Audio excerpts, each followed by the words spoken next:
Welcome to Debra SeS Radio Show, Self-Empowerment Strategies. Debra K. Adams, M.A., is an international #1 best-selling book author, expert on education and prevention of domestic violence and all forms of violence. Debra SeS. I have lived it, I have studied it, and I have worked it.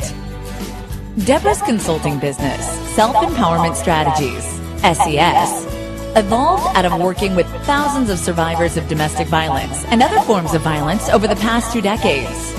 Experience, study and research, and practical application led to the development of the SES priorities and the 5 A's to authenticity. Experiencing violence is traumatic, and it reduces your innate ability to function at your highest level. Debra and her guests will share their knowledge, skills, and strategies. Join them in living free of violence, with joy, and out loud. Here she is, Debra K. Adams. Well, thank you very much. What a great introduction. I'm not used to this. This is my first show, my inaugural show on the Bold radio station, and I'm so excited to be here. I want to thank Kim, who invited me over, and I just want to let her know and everyone else listening that this is an exciting place to be. And I know I am in good company with a lot of other fantastic and exciting women leaders who are also holding their radio shows here. So you will have to pay attention to our schedules and this web station, because you're going to be hearing a whole lot more about us, okay? So thank you for joining me tonight.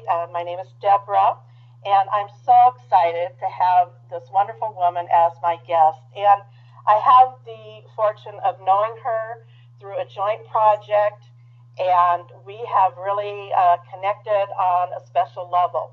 But what I want to share with you is just some words from her own biography. And this kind of will, I think you will fall in love with her just as I have. And this is what she's written. She says, I have been called an author, a speaker, and a writer. What I truly am is a storyteller. I am in love with words, whether they are rolling seductively off my tongue or curling delicately, angled crazily, or dropped poetically across a page. I weave a web woven of tales instead of from gossamer strands. And at this, I would love to bring Andrea from the green room. Andrea, Dykstra. Hi, Debra. Thanks for that introduction, and thanks for showcasing my poetic side.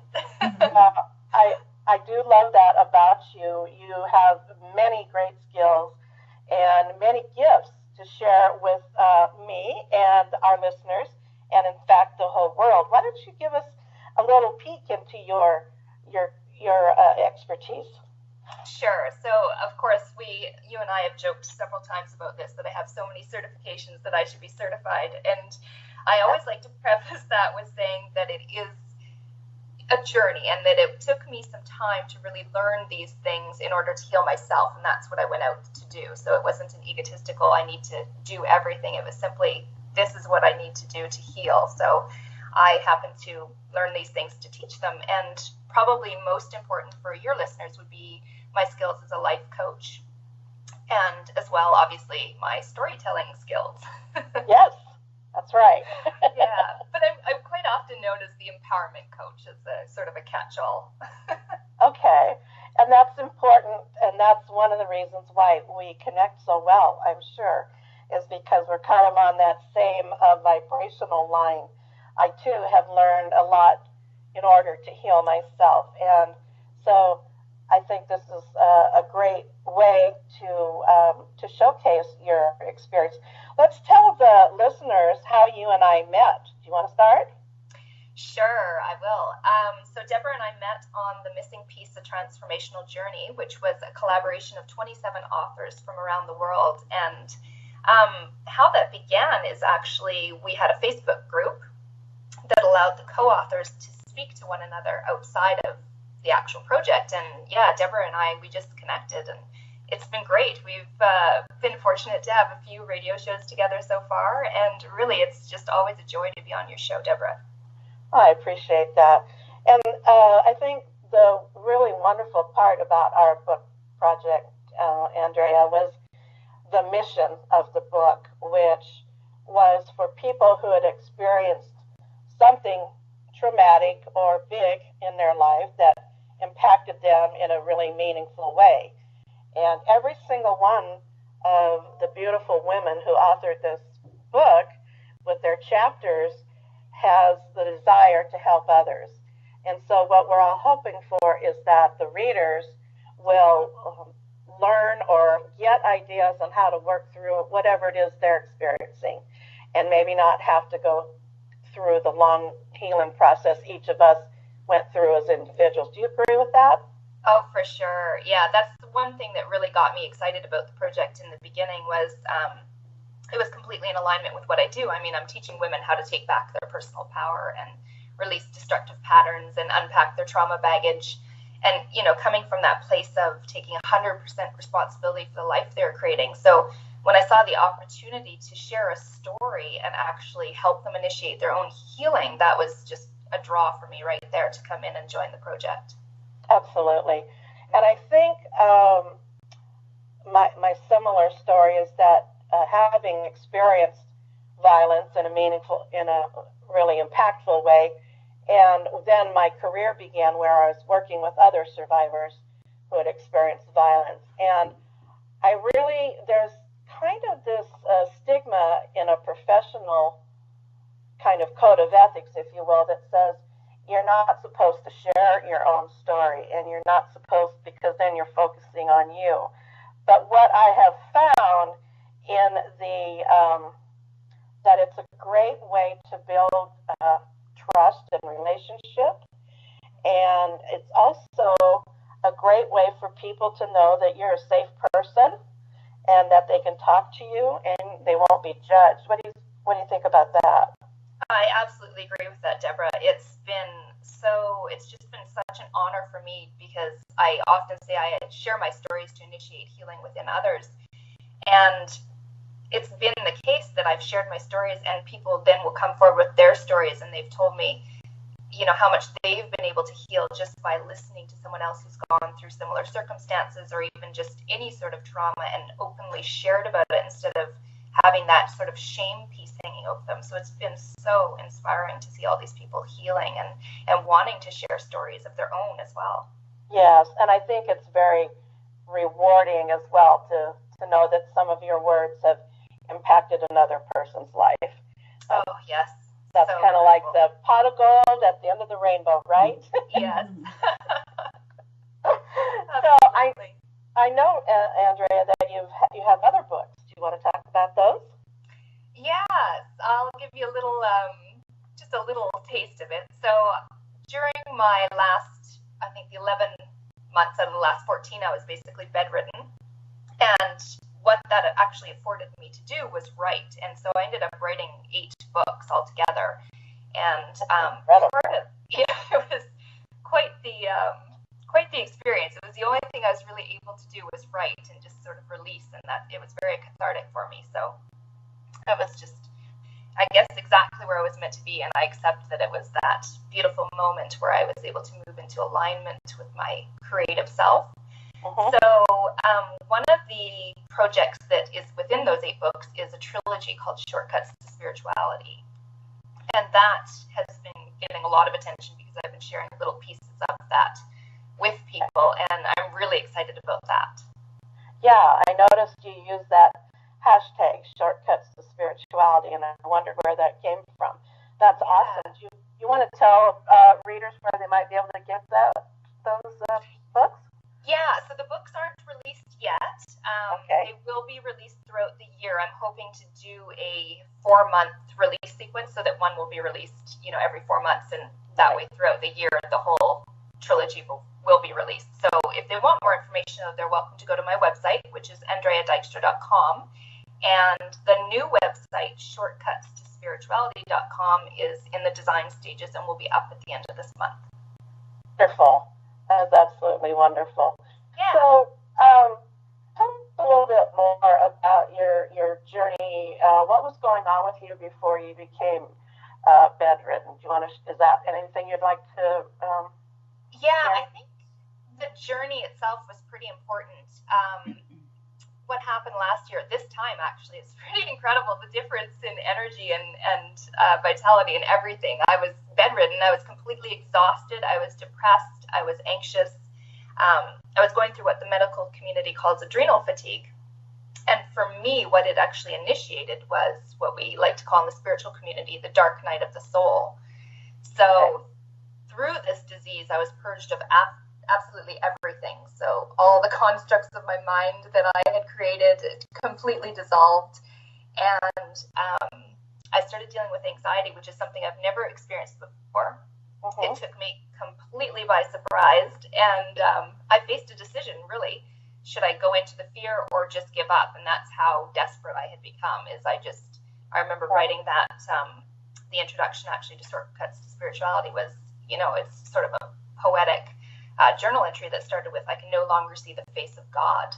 I look into the mirror and I no longer see myself. I no longer recognize my own face. And that's how deep of a void I was in. And it was quite incredible, actually, to be going through that. I know at the time I may not have considered it to be this incredible piece of my life, but what it allowed me to do was really step away from my life and observe it and create these processes and then realign my life. So the first thing I did, obviously, was actually, do that compilation with you, The Missing Piece, and I wrote about the process that I designed called Touching the Fear.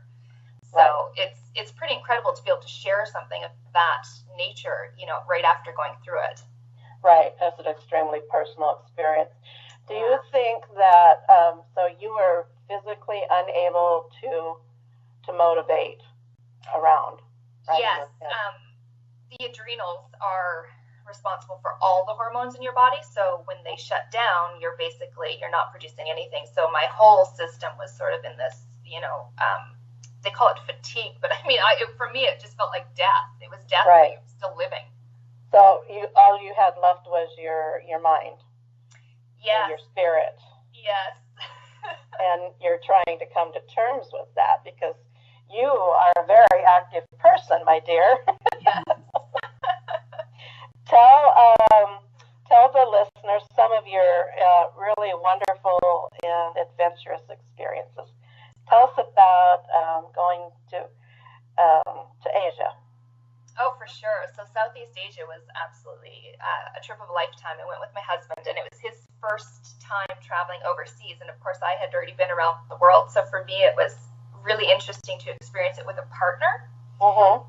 And I don't know if you know the story of how we met, but we literally met, fell in love, got married in 14 days. So I hadn't heard that.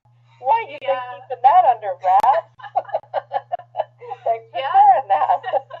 Well, when your twin flame comes along and you recognize that reflection of yourself, it was just instant. There was no second guessing it. So, well, that's wonderful.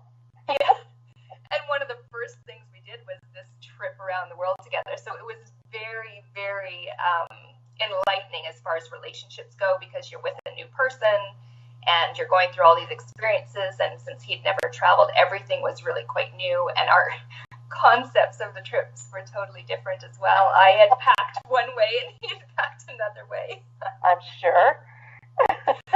Yeah. Practice is a skill that you must practice. That's right. But here I was prepared to, go into the wilderness and backpack through the swamps. And I had all my water cleaner supplies and all my gear for that. And he was ready to, for him, what, sort of roughing it meant staying in a lower class hostel.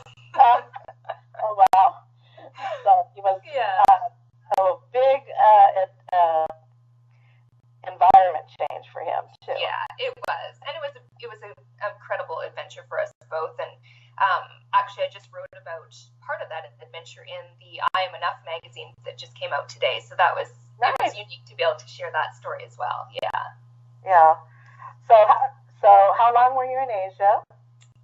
Just shy of 4 months. Okay, and what was your purpose there? Did you really? It was just to travel. It was a break because normally when I go traveling, I'm always doing either missions work with a philanthropic group, you know, in the area, or doing a project or something like that, or leading a retreat. So for me, this was really a chance to just relax and indulge in everything without having to worry about looking after a group or taking care of a project or doing anything like that. Uh-huh. So that was a real time for you to build your relationship. Yes, it was. Well, It was that's wonderful. Most people don't get that kind of opportunity early on in their relationship. Yes. That's pretty unique, my dear. It was. And it was interesting because I was in adrenal fatigue at the time, but I wasn't aware of it. Oh my. Yeah, so that was sort of added another layer to the experience for both of us. Uh-huh. Yeah. And so he was with you as you were healing from that. Yes. Yeah, he has been absolutely by my side 100% the whole time. He's incredible. Oh, that's sweet. Yeah. So, you told me that before you started your shortcuts to spirituality and your journey there, that you had a lot of experience in accounting and shit. So how does one go from point A to B? Yes. Really, no one believes me when I tell them I used to be in accounting because it's so far off anything that I do. Yeah.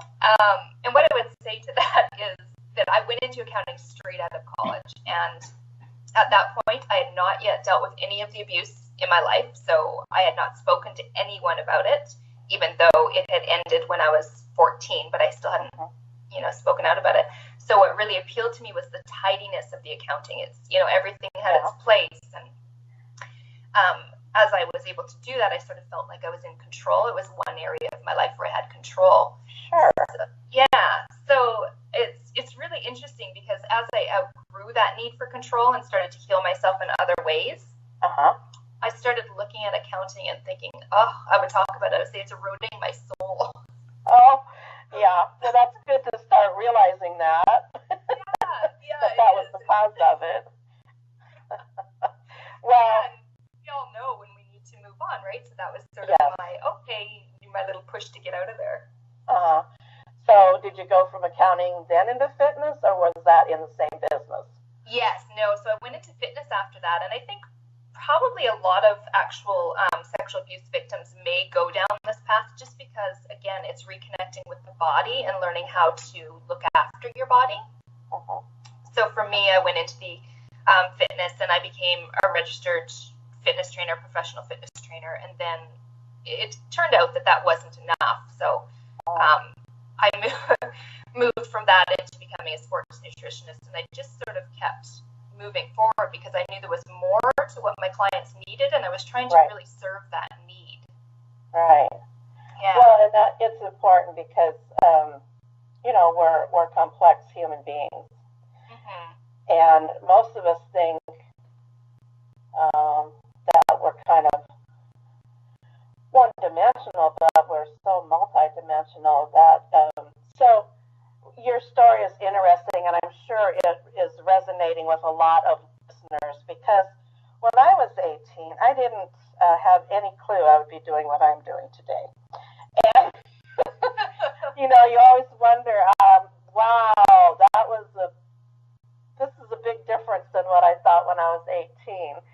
So I think it's important to, I read a book, and I think it was Erica Jong, who talked about life in a series of 20 years. Like every 20 years, she started over with a new career, or she was telling the story of someone who kind of did that.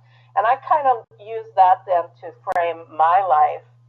And I thought, well, that just makes so much sense, because your first 20 years, you're growing, you're developing. The next 20 years, it's about, maybe for most people, it's about finding a mate and starting a family, building a home.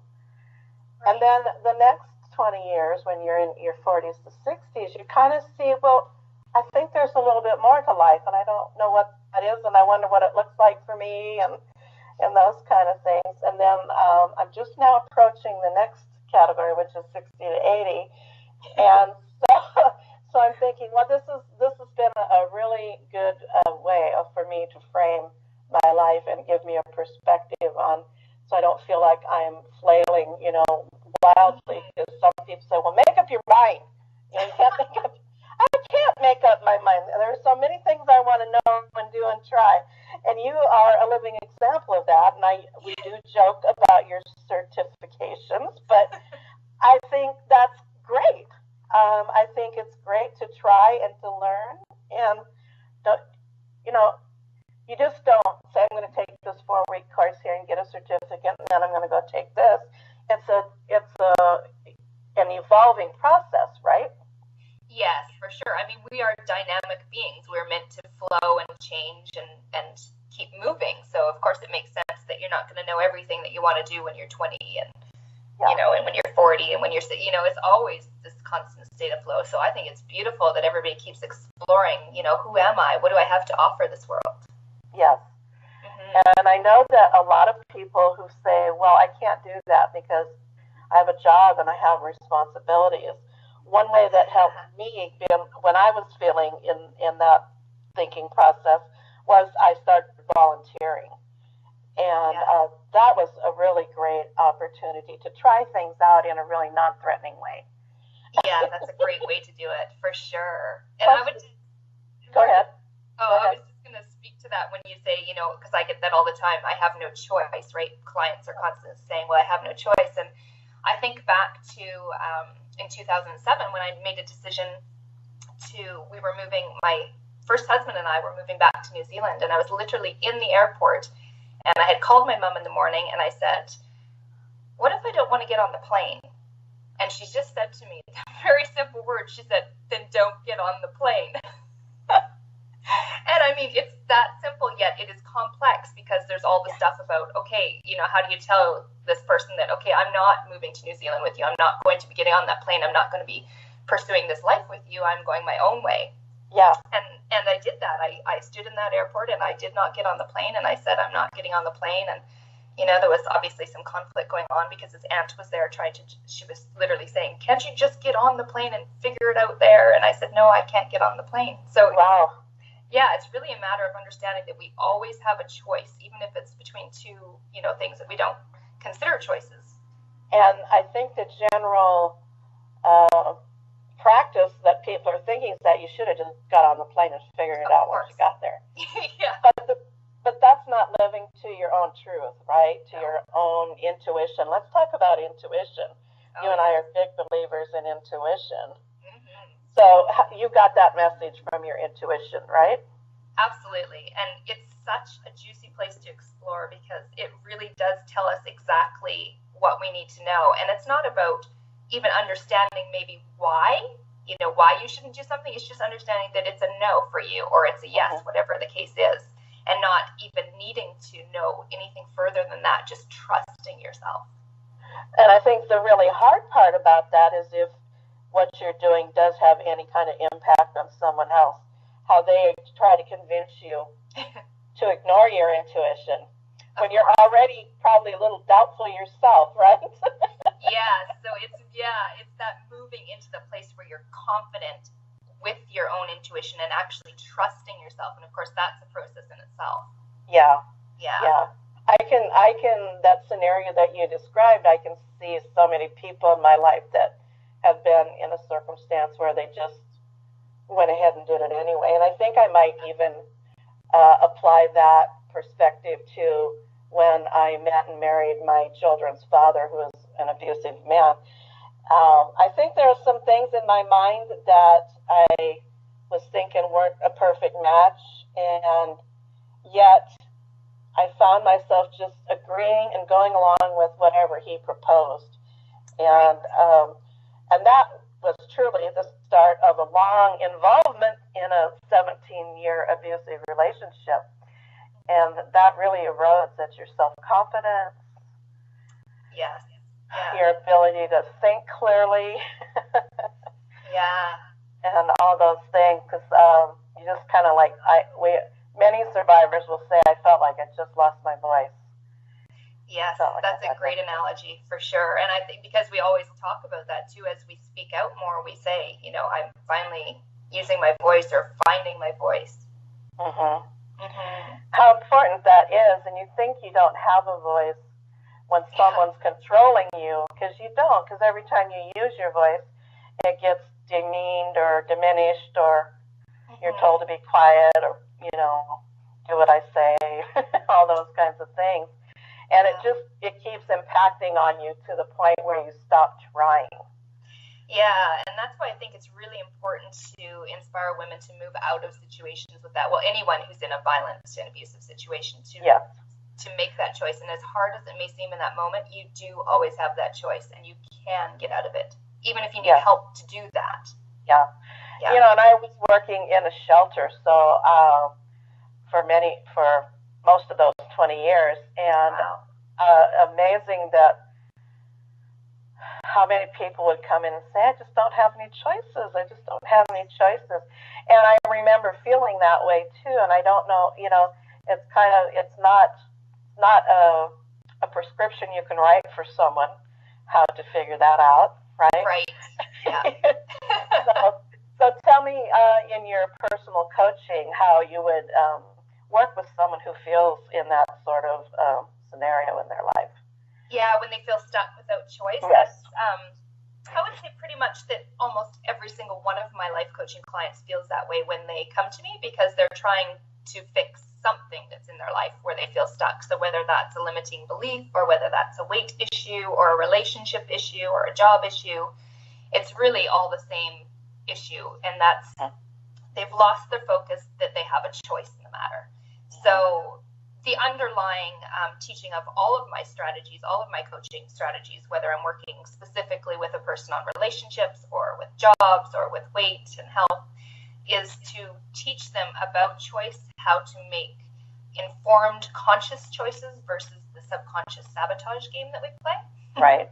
And that can include, of course, as an empowering strategy, it's learning to listen to your own voice, and also learning to tune out the voices of others as well. Oh, yes. I love that. Yes. And don't you, let's give the listeners hope that if they were to call you or become a client of someone in your field, the coaching field, is there an expectation of length of time? Like, I talk to you twice and I'll be fixed. Yes. It's funny because in Shortcuts to Spirituality, of course, I explore that very option, which is that you can actually fix or change anything in one single conscious moment.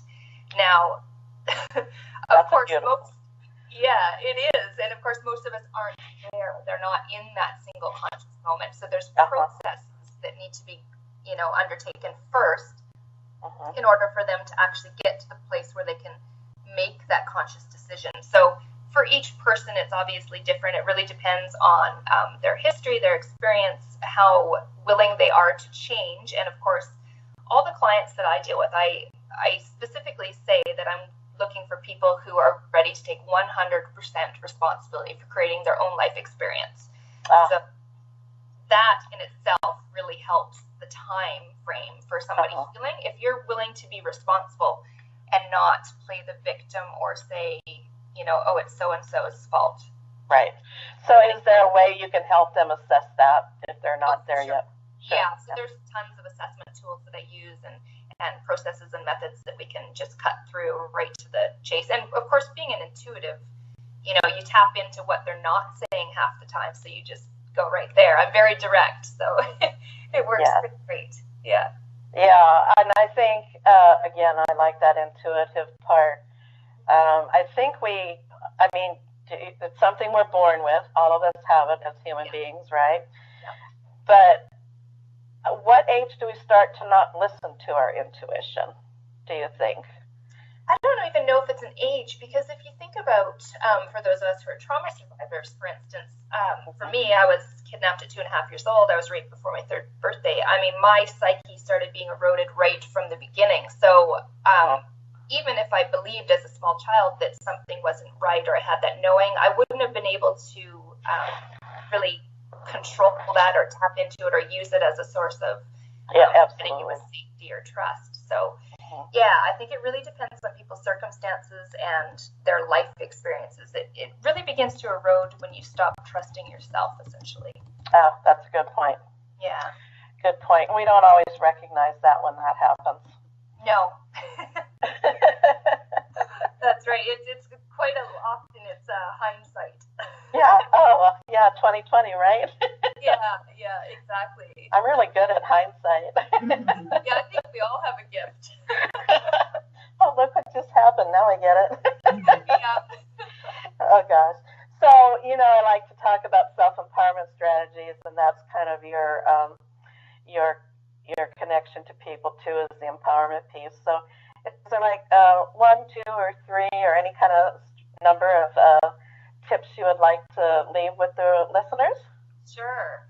So for instance, if someone comes to me and they want to land their dream job, it's very important that they define their passion right off the bat. And for many people, and it's not even about it doesn't have to be a job, they could be trying to define anything, but understanding where their passion is really key to empowering themselves to take that next step.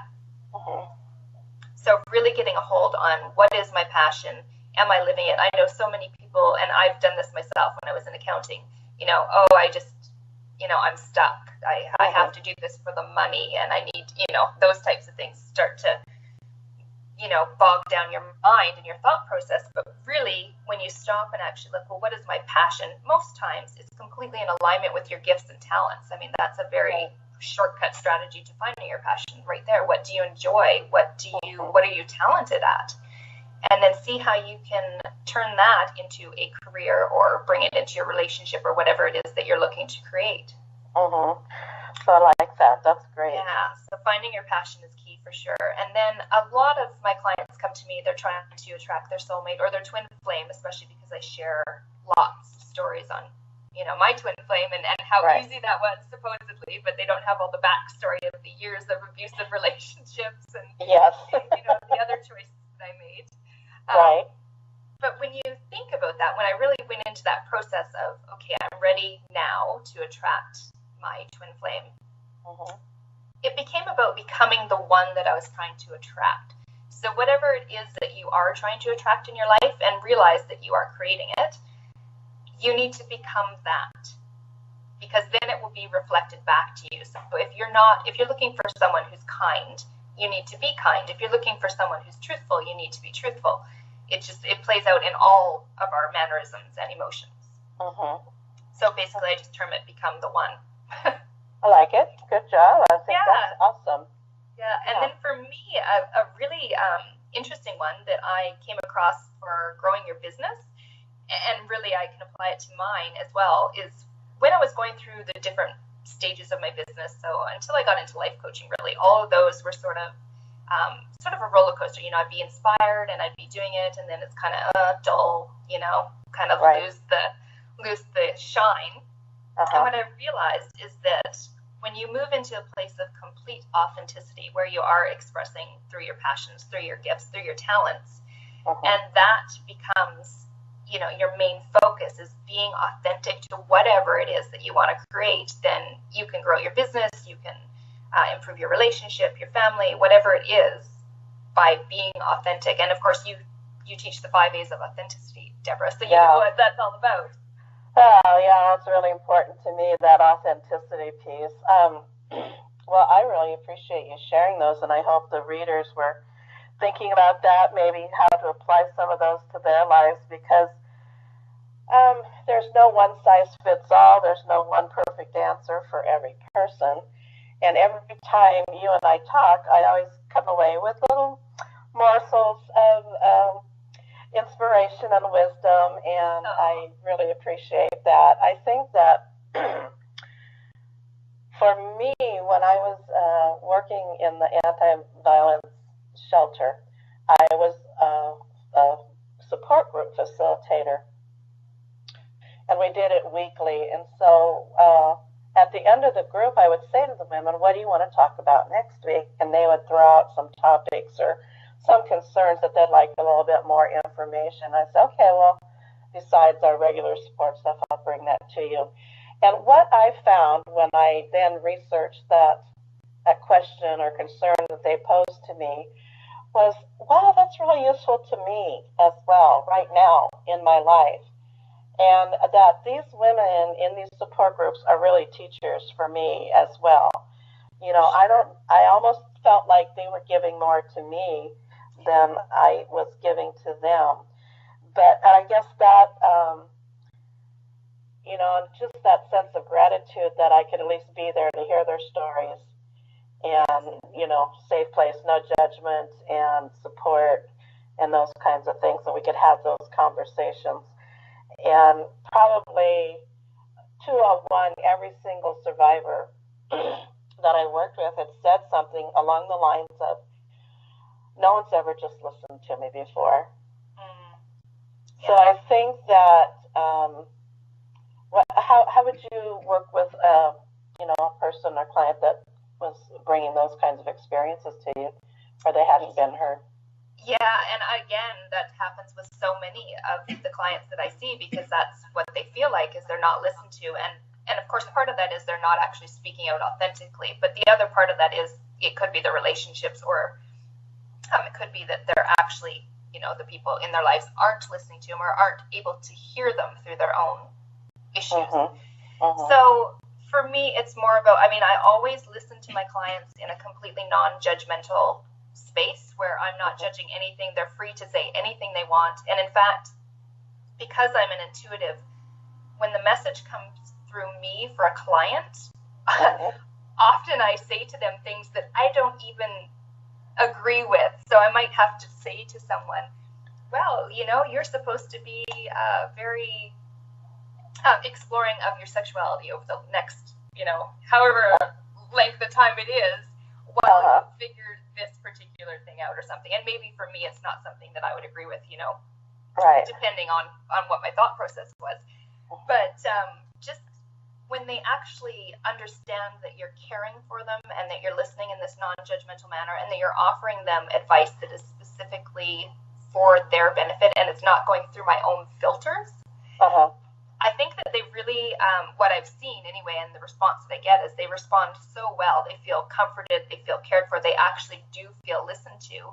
And when I can also teach them how to actually speak out and use their voice, then of course they're going to find that they're listened to more often.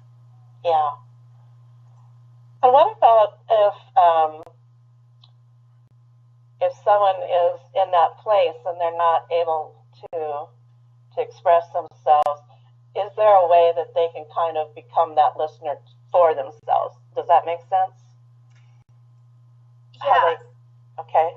Yeah. So if, and in fact, that's part of the process is actually listening to yourself. So I like that you brought that up, Debra. It's perfect.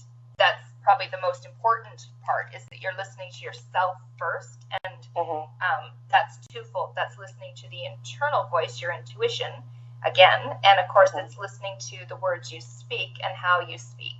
So what are you saying? What are you putting out into this world? And really tapping into that piece as well, and then understanding that, oh, did you actually listen to yourself? And I could phrase this by saying, when I taught search and rescue it was probably about 8 years, I think, that I was in the group at this point, and I was saying to everyone, I was teaching the team leader course, and I said to everyone, okay, so first of all, you look after yourself, then you look after your team, and then you look after the subject. So the subject is always last, because if you don't look after yourself, first of all, you can't help your team. And if you don't look after your team, you can't reach the subject. So, you know, it just became I was always speaking the same thing, blah, blah, blah, just saying it off. And then one day I actually heard myself say it. And that's when I realized I had not been putting myself first in my life ever. Oh, wow. That's an aha moment, huh? It was huge. I mean, I think I almost stopped teaching where I'm going, oh, what did I just say? That's amazing.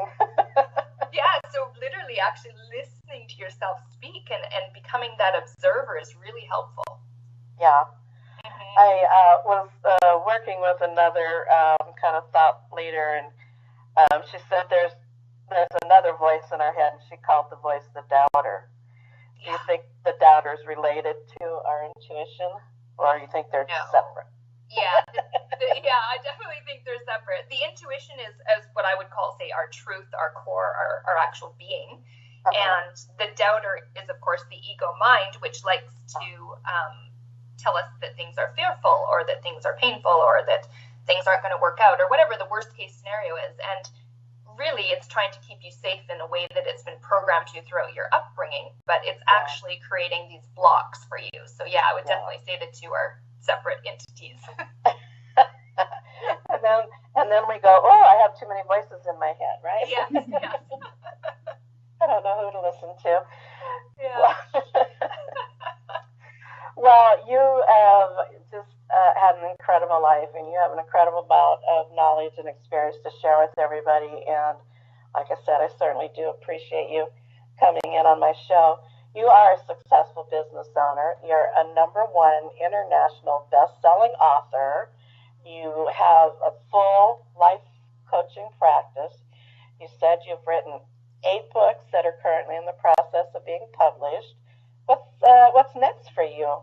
What's in your future? Yeah, wow. It's when you phrase it like that, I don't know what else is next. But yeah, there is really, after I sort of started blossoming when I went through that realignment with the adrenal fatigue, and I started creating. And so when I created Shortcuts to Spirituality and the other books, they all sort of work in alignment with each other. They're all synergistically related. And one of the programs that I actually ended up developing was called The Guru You, and it's going to be launching in February. It's going to be an online self-study program. So I'm just currently editing the videos for the training right now.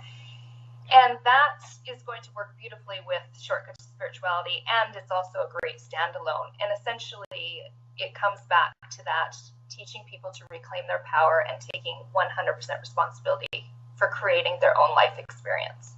So it's based on the premise that for every question that arises within you, you also have the answer. Yeah. And I firmly believe that. Yeah. So that will be coming out in February. And wonderful. In addition to that's that. in a couple of weeks. It'll be mid-February for sure. February's closer than we think, right? I know. It's like, we're halfway through January already. I know. Where does the time go?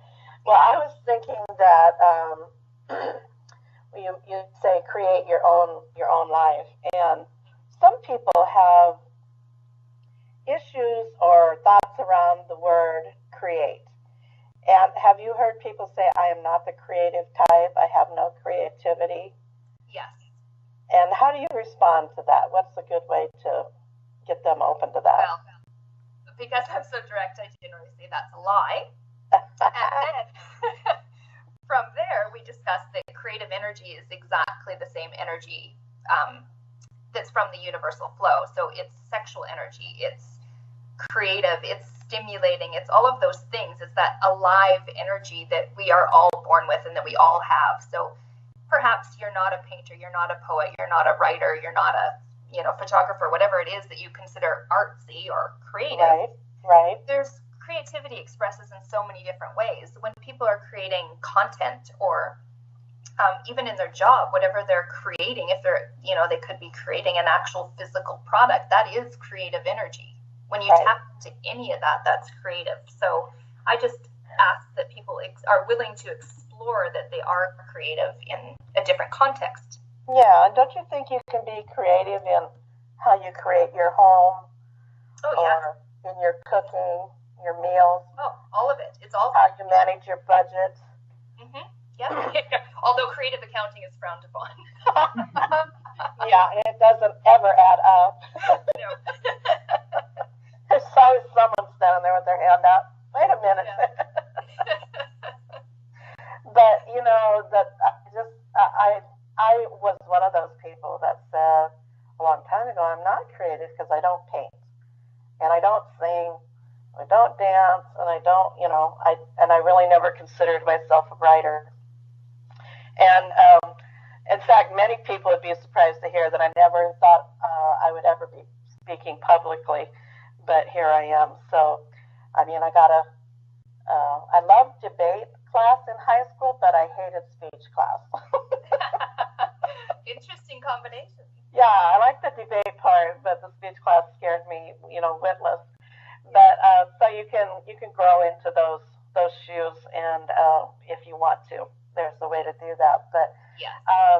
thinking at that point when I was feeling the most stuck and the least creative, of course, was while I was still in that relationship. But I started reading some self-help books from some people that I had heard about and came to respect. And they were like, creativity is not just painting, not just writing. It can be how you take care of your family. It can be how you take care of yourself, you know. Yeah. And it can be expressed in a lot of ways, and it just kind of opened my mind to a different way to think of creativity. And my dad was a carpenter, and my mom was a seamstress, and so many people would say, well, that's pretty it's very blue-collar work, but in a lot of ways, it's extremely creative, too. Oh, definitely. Because my father could create things without blueprints, and my mom could look at a picture of a dress, and she could cut it out and sew it.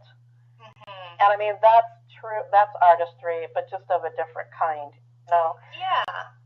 Recognizing that in you. Yeah, and it's about moving it away from those labels too. I mean, it's funny because I actually used to say, oh, I'm not creative. And then when I went through that realignment, I realized how much of my creativity I've been suppressing, which is why suddenly I'm, you know, blossoming with all these projects. Yeah. And, you know, just it sort of started with reaching out, you know, in the missing piece. And once I allowed myself to actually release that and it felt good and it felt right, and I thought, okay, so I can create anything I want. And then I moved into, you know, making the videos, and then I started as a contributing author to I Am Enough magazine, which is, of course, another writing, but it's a different style. It's, right. You know, it is still creating. Yeah. And then I was actually, when you asked what was on my schedule, I've also been made the president of the Holistic Chamber of Commerce in my home province. Awesome. Thank you.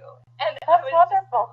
It is. And I was thinking, wow, it's a very creative venture, because I'm creating, you know, speakers coming and creating events and creating all this stuff. So it's really just another form of creation, even though it's more, you know, it's different than writing. It's different than poetry. It's different than all the other stuff, but it's still creating. Yeah. I think that's important. You just said an important thing, creating events. Mm-hmm. Many people don't think that's creative, but it's extremely creative. Oh, for sure. And another thing that you mentioned that I was thinking about was creating relationships. Yes. You know, develop creative skills. I think that's, you know, giving people just a different way to look at creativity. And I know that some of the writing I ended up doing kind of was, I want to say, motivated by a physical health kind of issue for me too. When you were writing, when you were in your bed and you couldn't do anything but write, how was that experience of writing for you?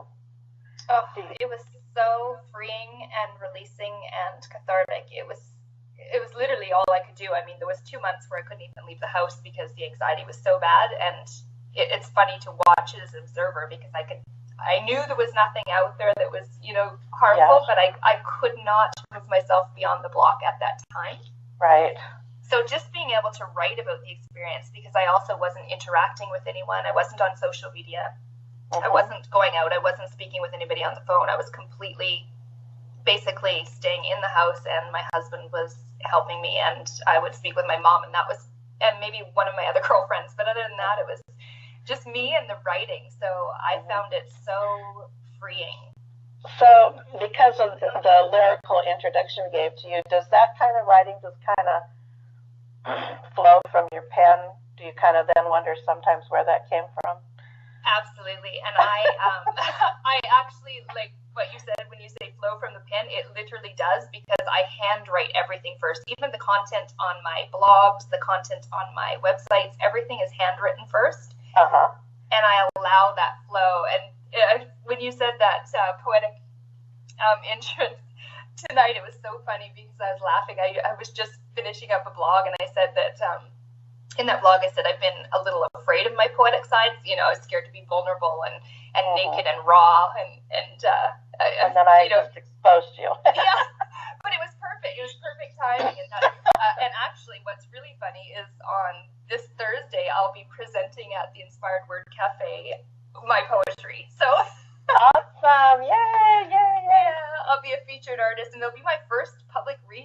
it'll be pretty intense. Yeah, well, you'll do well. You'll do well. Oh yeah, it's going to be great. It's such a, it's all synchronistic, just everything falling into place.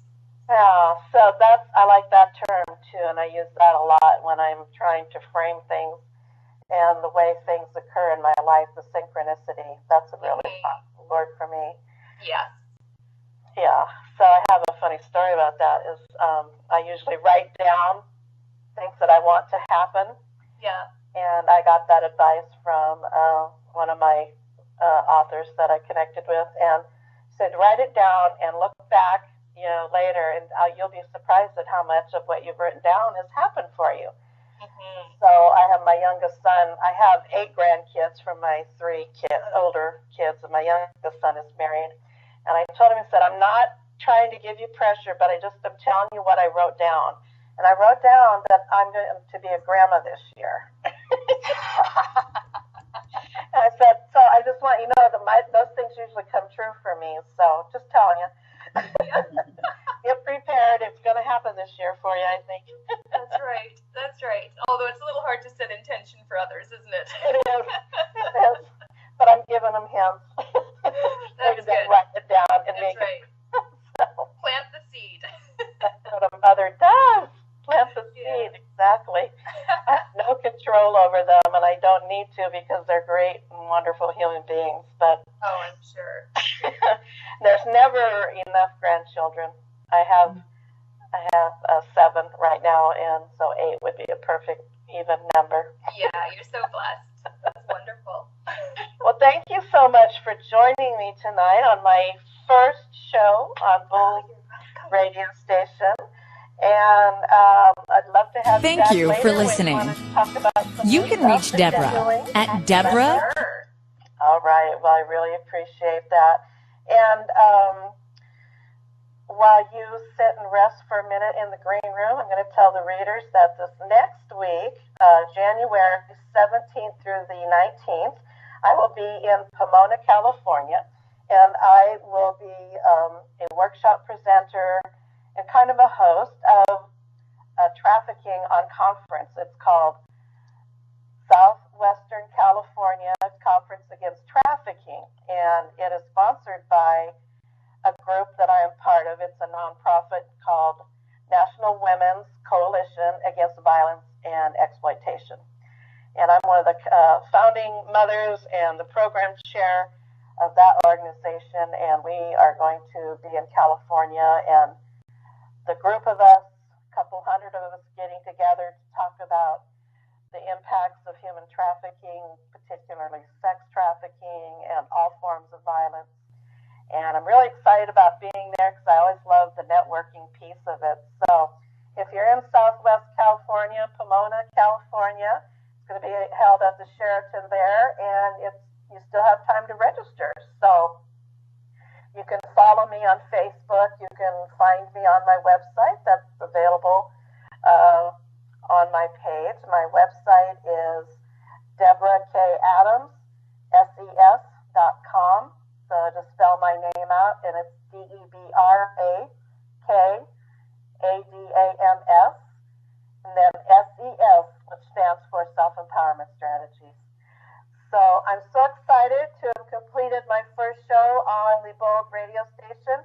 I look forward to a long and happy association here, and I'd love to have you come back and join me next Tuesday